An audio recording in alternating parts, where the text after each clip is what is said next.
The instinct to protect one's children is primal, unwavering, and deeply ingrained. Yet, the truth of parenting is riddled with uncertainty. The chilling reality that no one, not even the most devoted parent, can shield their child from every danger becomes heartbreakingly clear in the story of 16-year-old Kendall Rae and her family. This case, shared by a listener from Australia, transports us to the quiet, picturesque town of Kapunda, nestled in South Australia's Barossa Valley region. In 2010, this close-knit community of fewer than 4,000 residents would become the setting of a crime so brutal it would shatter its serene facade forever. Kendall Rae, a lively and outgoing teenager, lived with her parents, Andrew and Rose, in Kapunda after moving from the bustling city of Adelaide. Known for her warm personality and love of netball, Kendall was adored by her friends and family. She had recently started working at captivated, a local eatery, and was excited about earning her own money. Her father, Andrew, ran a carpet cleaning business, and the Rae family was well regarded in the community. Kendall's life seemed typical for a teenager, balancing school, friends, a budding romance with her boyfriend Dylan Pratt, and dreams of independence. But this ordinary existence was about to be violently upended. One October evening, while her parents took a rare night away, Kendall seized the opportunity to host a small gathering of friends at her home. The following day, feeling unwell, she informed her employer she wouldn't make it to work and went to bed early. The Rae household seemed peaceful, but what unfolded overnight would leave an indelible scar on Kapunda. The next morning, a concerned acquaintance of the Rae family arrived at their home and stumbled upon a scene of unspeakable horror. Police officers called to the house quickly realized the gravity of the situation. Inside, they discovered Kendall's lifeless body, savagely stabbed 33 times. Her parents, Andrew and Rose, were found nearby, also victims of a frenzied knife attack, with 29 and 50 stab wounds, respectively. It was a massacre, leaving investigators and the community reeling.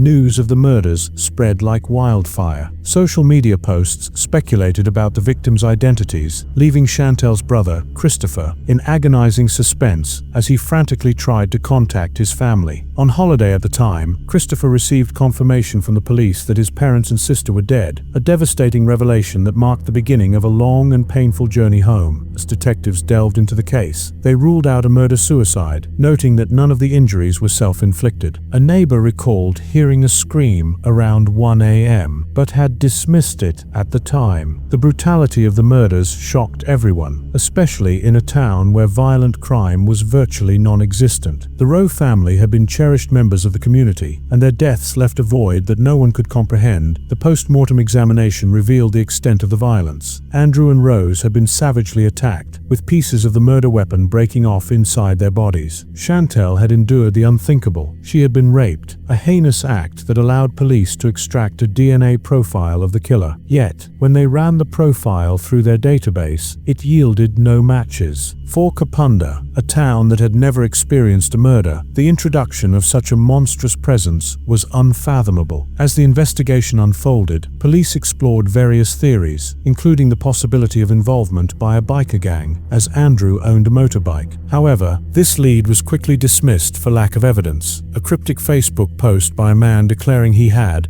done something terrible initially caught their attention. However, after a tip-off to Crime Stoppers and a thorough investigation, it became clear that the post referred to a personal matter unrelated to the murders. Similarly, Christopher Rae, Kendall's brother, was briefly scrutinized. His alibi, a holiday in Queensland, coupled with his visible grief, quickly absolved him of any suspicion. Next, the police turned their attention to Kendall's boyfriend, Dylan Pratt, a devoted partner who got along well with her family. Dylan appeared to have no motive, nor was there any evidence linking him to the crime. The media frenzy, however, took a darker turn, with baseless rumors surfacing about Kendall being pregnant at the time of her death. Despite the coroner's confirmation that she wasn't, the falsehood persisted in some reports, adding unnecessary noise to an already tangled case. The Rae family seemed to have lived a peaceful life, free from enemies or any involvement in criminal activities. There were no debts, no drug connections, and no apparent reason for anyone to harm them. Even the house, untouched by theft or forced entry, offered no immediate clues. Forensic experts meticulously combed through the crime scene, eventually uncovering subtle yet significant digital evidence. Chantel's phone revealed an unsent reply to an early morning text from Dylan, checking on her health. The reply had failed due to a lack of credit on her phone. Meanwhile, her laptop showed a failed login attempt during the early hours after the murders. These details, paired with the heinous act of sexual assault, suggested that Chantel had been the primary target of the attack. With limited physical evidence, investigators shifted their focus to Chantel's circle of male acquaintances, interviewing them and collecting DNA samples. Most complied without hesitation, but one individual stood out: Jason Downey, an 18-year-old Scottish immigrant who had moved to Australia 4 years earlier. Downey was a small, unassuming young man with no prior criminal record. Calm and cooperative during his initial interview, he spoke at length, even lamenting his lack of a girlfriend. Yet, his demeanor and details of his story began to raise flags. Downey claimed to have an alibi for the night of the murders, but this quickly unraveled. In truth, he had been locked out of his house after an argument with his mother and intended to spend the night in his car. More concerning were the visible scratches and wounds on his arms and hands, which he attributed to a fall from his bike. This explanation mirrored what he had told co-workers at the car repair shop where he was a trainee mechanic, but the inconsistencies in his account and the circumstances surrounding his injuries caught the police's attention. The unmasking of Jason Downey as the perpetrator of the Roe family murders was as shocking as the brutality of the crime itself. Despite his attempts to deflect suspicion, including an elaborate fabrication about finding Chantel dying and cradling her in his arms,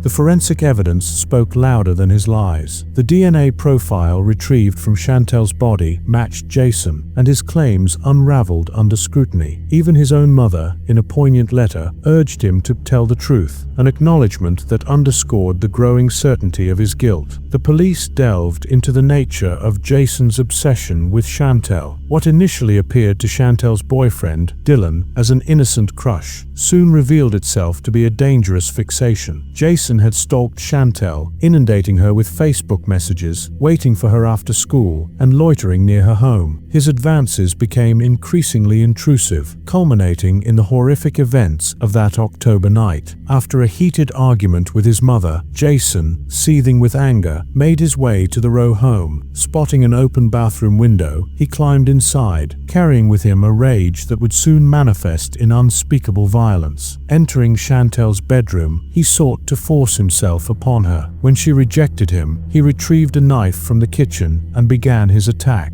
The frenzied stabbing of Chantel was just the beginning. The commotion drew her parents, Andrew and Rose, into the chaos. Despite their physical advantage over the diminutive 18-year-old, Jason's adrenaline and fury rendered him unstoppable. In a horrifying sequence of events, he overpowered and killed both parents as Chantel, still alive, witnessed their murders. The horror did not end there. After dispatching Andrew and Rose, Jason returned to Chantel. Crime scene evidence revealed she had tried to hide under her bed, but he dragged her out, leaving blood smears that investigators would later document. He violated her in one of the most sadistic acts imaginable, stabbing her again before redressing her in clean clothes. The meticulous yet macabre effort to disguise the savagery of his crimes only highlighted the depths of his depravity. Jason then attempted to cover his tracks, logging into Chantel's computer and attempting a cursory cleanup of the crime scene. Blood stains remained smeared across the floor, and the bodies of Andrew and Rose bore additional stab wounds inflicted post-mortem. Despite these efforts, his actions lacked coherence or genuine intent to erase evidence. After spending hours in the home with the victims' bodies, Jason calmly left the house the following morning and reported to his job as though nothing had happened. When the case reached court, Jason initially gave every indication he would plead not guilty, forcing the prosecution to prepare for a grueling trial. But at the 11th hour, he confessed, pleading guilty to the murders of Chantel, Andrew, and Rose Roe. While his admission spared the family and community the anguish of a drawn-out trial,